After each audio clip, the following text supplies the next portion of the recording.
ሰላም እንዴናችሁ ውድ የማን ዩናይትድ ኢትዮ ፋንስ ተከታታዮች በያላችሁበት ሰላማችሁ ይብዛ።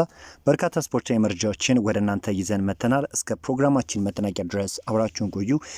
የአንድሪዮ ማንዴን ዝውውር በተመለከተ መረጃ ወጥቷል። የማርከስ ራሽፎርድን ቆይታን በተመለከተ በርካታ መረጃዎች አሉ። እስከ ቪዲዮ መጠናቂያ ድረስ አብራችሁን ቆዩ።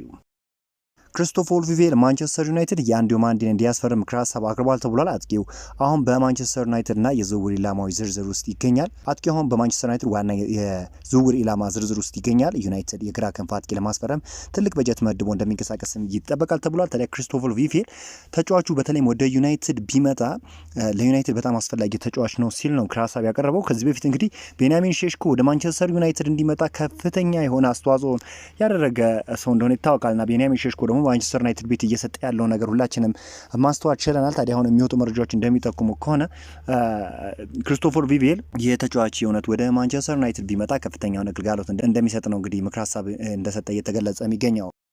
ከዛ ውጪ ማንቸስተር ዩናይትድ ከራስመስ ሆይሉንድና ከማርከስ ራሽፎርድ ሽያጭ 70 ሚሊዮን ፓውንድ እናገኛለን ብለው እንደሚያምኑ ፋብሪዚዮ ሮማኖ አሳውቋል። እንግዲህ የማርከስ ራሽፎርድ ሁኔታ ወደ መጨረሻው ደረጃ ላይ እንደደረሰ እየተገለጸ ይገኛልና ወደ ባርሴሎና የሚያደርገው ዝውውርም በእጅጉኑ እንደተቃረበ ታማኝ የሚባሉ የዜና አውታሮች እየገለጹ ይገኛሉ። ፋብሪዚዮ ሮማኖ እንዳሳውቀው ከሆነ ባርሴሎና ማርከስ ራሽፎርድን በቋሚነት ለማስፈረም ከማንቸስተር ዩናይትድ ጋር የሚያደርጉትን ድርድር የላቀ ደረጃ ላይ እንደደረሰ ተናግሯል። ስምምነቱም በ30 ሚሊዮን ዩሮ ገደማ እንደሚጠናቀቅ ይጠበቃል ሲል ፋብሪዚዮ ሮማኖ አሳውቀዋል። ኒውካስትል ዩናይትድ ሳንድሮ ቶናሊን ለመሸጥ 100 ሚሊዮን ዩሮ ይፈልጋሉ ተብሏል። ማንቸስተር ዩናይትድ ተጫዋቹን ክረምት ላይ ከማንቸስተር ዩናይትድ የሚለቀውን ካዝሜሮ መተካት የሚችል ሁነኛ አማራጭ አድርገው ይቆጥሩታል ተብሏል። ተጫዋቹ በጣም ፖቴንሻል ያለው አቅም ያለው ተጫዋች እንደሆነ ይታወቃልና ዩናይትዶች ታዲያ ይህንን ተጫዋች ለማስፈረም በክረምቱ የዝውውር መስኮት ይንቀሳቀሳሉ ተብሎ ይጠበቃልና በጣም ኳሊቲው ከፍ ያለ የዲፌንሲቭ ሚድፊልድ ሮል ያለው ተጫዋች በክረምቱ የዝውውር መስኮት ለማስፈረም እንቅስቃሴ እንደሚያደርጉ ይጠበቃል። ሉዊስ ኤንሪኬ ለማንቸስተር ዩናይትድ በጣም ተስማሚና ምርጥ አሰልጣኝ ሊሆን ይችል ነበር። እሱና የእግር ኳስ ፍልስፍናው በጣም እወደዋለሁ። በግል ሕይወቱ ውስጥ ያለፈበት ነገርና ያንን ተቋቁሞ ያለፈበት መንገድ ስለ ማንነቱ ብዙ ይናገራል። በፒኤስጂ ቤት የሰራው ስራ የሊዮኔል ሜሲ፣ ኪሊያን ኤምባፔና ኔይማር የሻምፒዮንስ ሊግ ማሸነፍ ከምንም በላይ ድንቅ ስኬት ነው።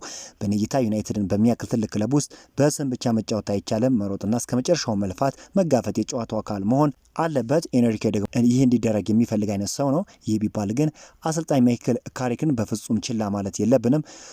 እሱ አሁን ላይ ጥሩ ስራ እየሰራ ነው፣ እድልም ሊሰጠው ይገባል ብዬ አስባለሁ ሲል ፓትሪክ ኤቭራ ተናግረዋል። ፓትሪክ ኤቭራ ክሎም እንግዲህ ኮቢ ሜኖ በጣም ትሁትና ምርጥ እግር ኳስ ተጫዋች ነው። በእሱና በሩበን አሞሪም መካከል ምን እንደተፈጠረ ምንም የማውቀው ነገር የለም። ስለዚህ ጉዳይም በጭራሽ አልጠየኩትም፣ ምክንያቱም የኔ ጉዳይ አይደለም እና ነገር ግን አሁን ላይ በድጋሚ የመጫወት እድል እያገኘ በመሆኑ በጣም ደስተኛ ነኝ። ይህ ልጅ እውነተኛ ምቅ ችሎታ ያለው ወጣት ነው። የኮቢ እድል ማግኘት ለማንቸስተር ዩናይትድ ደጋፊዎች ጥሩ ዜና ነው ብዬ አስባለሁ ሲል ፓትሪክ ኤቭራ ተናግረዋል። ከዛ ውጪ ብሩኖ ፈርናንዴዝ ቤንጃሚን ሼሽኮ ፉላም ላይ ሲያስቆጥር አሲስት ያደረገበት መንገድ በሊጉ የአመቱ ክሬቲቭ ሞመንት ኦፍ ዘ ሲዝን ላይ እንደተካተተ ነው እየተገለጸ የሚገኘው።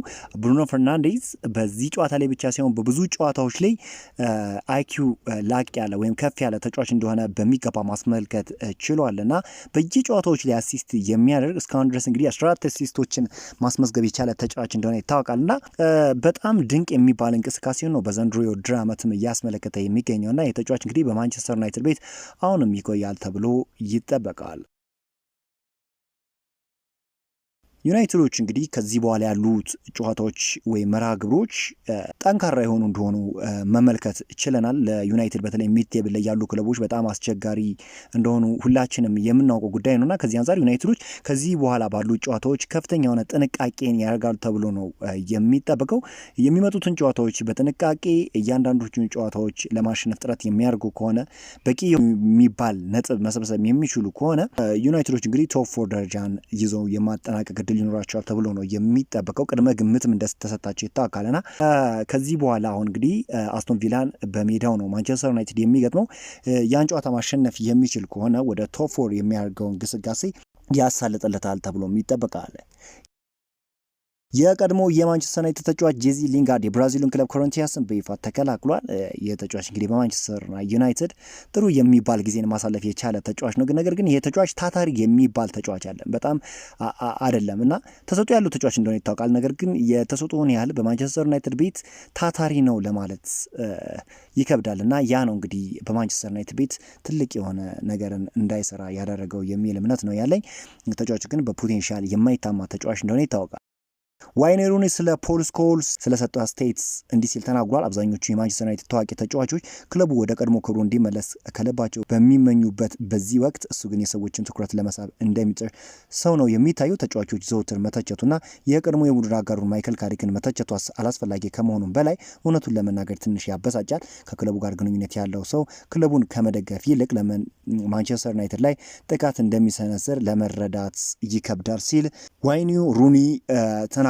ሁለቱም እንግዲህ ፖቴንሻል ያላቸው ድንቅ ተጫዋቾች። እኔ እንዲሁም አንዳንድ ጊዜ ግራ የምጋባበት ሁኔታ አለ። ምክንያቱም ፖል ስኮልስ በማንቸስተር ዩናይትድ ቤት የሰራውን ነገር እናውቃለን። በጣም ኳሊቲ ያለው ተጫዋች እንደሆነ ሁላችንም የምናውቀው ጉዳይ ነውና በፍጹም ፖል ስኮልስ እንደዚህ አይነት ነገር ይናገራል ብሎ የሚጠብቅ የለም። ነገር ግን ፐንዲት ሆኖ ማገልገል ከጀመሩበት ጊዜ አንስቶ የሚሰጡት አስተያየት ፈጽሞ ከነሱ የማይጠበቅ ነገር ነውና በተለይ ማይክል ካሪክ ላይ የሰጠው አስተያየት ለማመን የሚከብድ ነውና ከሱ የማይጠበቅ አስተያየቶችን በተደጋጋሚ ሲሰነዝር አይተናል። የእውነት ክለቡን የሚደግፍ ከሆነ ለክለቡ የሚቆጭ ከሆነ ቢያንስ እንደዚህ አይነት ጥሩ ያልሆኑ ትችቶችን ባይሰነዝር የሚል ሀሳብ አለኝና እንደ አጠቃላይ ግን ፖል ስኮልስ በማንቸስተር ዩናይትድ ተጫዋቾች ላይ እየሰነዘረ ያለው ትችት እየሰነዘረ ያለው ነገር ክለቡ ላይ አሉታዊ የሆነ አስተዋጽኦ እንዳለ ሁላችንም እናውቃለን። ይሄ ነገርን ይሄ ትችቱን ደግሞ ማቆም እንዳለበት ሁላችንም የምናውቀው ጉዳይ ነው።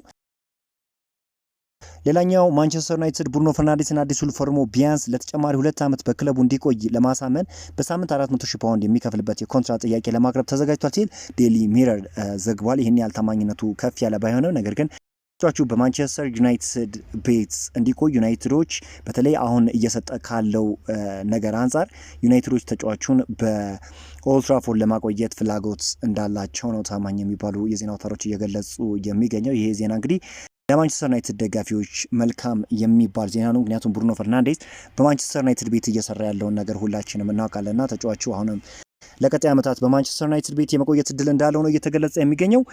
በዛሬው ዕለት እንግዲህ ዩናይትድን የተመለከቱ ስፖርታዊ መረጃዎች ይህን ይመስላሉ። በአዳዲስ ስፖርታዊ መረጃዎች እስክንገናኝ ድረስ መልካም ተመኘው።